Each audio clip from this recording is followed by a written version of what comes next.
sering diperlakukan tak menyenangkan bisa memicu rasa sakit hati dan berujung dendam. Jika perasaan tak dikelola dengan baik, dendam berpotensi memicu sejumlah tindak kejahatan, ini bahkan hingga terjadi pembunuhan.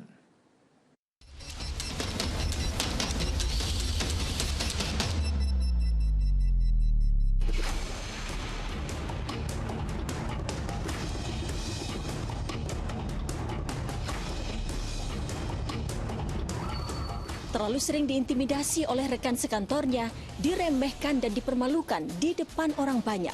Seorang anggota Polsek Y Pengabuan Lampung Tengah Lampung kehilangan akal sehat. Tak mampu lagi menahan sakit hati dan dendam. Ia mendatangi rumah sesama anggota polisi itu dan menembaknya hingga tewas. Dalam masa dinas bersama-sama dari tahun 2018, pelaku merasa sering diintimidasi dan dibuka aibnya. Pengakuan dari pelaku seperti itu. Dendam dan sakit hati pula yang memicu pembunuhan terhadap seorang calon mubalik masjid di Indramayu, Jawa Barat.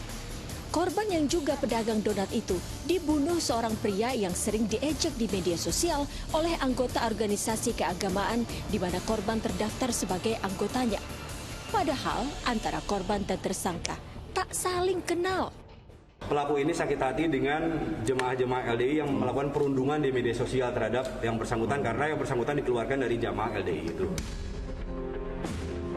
Sakit hati terlalu sering diperlakukan kasar juga jadi motif pembunuhan oleh seorang pekerja restoran terhadap rekan kerjanya di Jakarta Selatan akhir Juni lalu. Pelaku membungkus jasad teman satu kampung halamannya di Lampung itu dalam sebuah karung. Jenazah lalu dibuang ke Kali Pesanggerahan, Jakarta Selatan. Kemampuan setiap orang menerima hinaan atau perbuatan yang menyakitkan sangat beragam.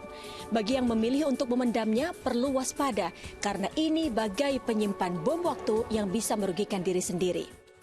Ketika ada sesuatu yang selalu dipendam, itu nanti munculnya dua begitu. Either dia menjadi ke dalam dirinya ya internal jadi sakit psikosomatis ya seperti pusing terus-menerus padahal nggak kenapa-kenapa begitu ya, atau akhirnya jantungan gitu ya karena sebenarnya ada hal yang dipikirkan gitu, atau melampiaskan dengan cara yang agresif tadi, misalnya melakukan tindakan kekerasan.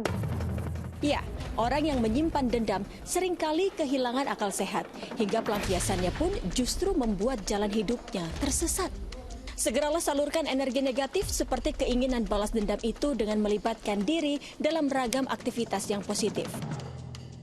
Melampiaskan energi negatif yang ada dalam diri kita ke dalam kegiatan-kegiatan yang sifatnya lebih positif begitu. Misalnya yang paling banyak, yang paling mudah itu kita sibuk ya mengalihkan perhatian kita kepada hal-hal yang sifatnya lebih produktif, mengalihkan perhatian kita kepada hal-hal yang lebih bermanfaat, memberi kepada orang lain, melakukan tindakan-tindakan sosial ya, bahkan juga berolahraga.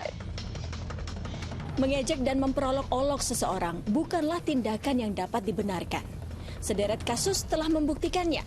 Ikutlah aktif dalam mencegah hal itu karena aksi kekerasan dalam beragam bentuk bisa melahirkan pelaku kekerasan baru. Tim Liputan melaporkan.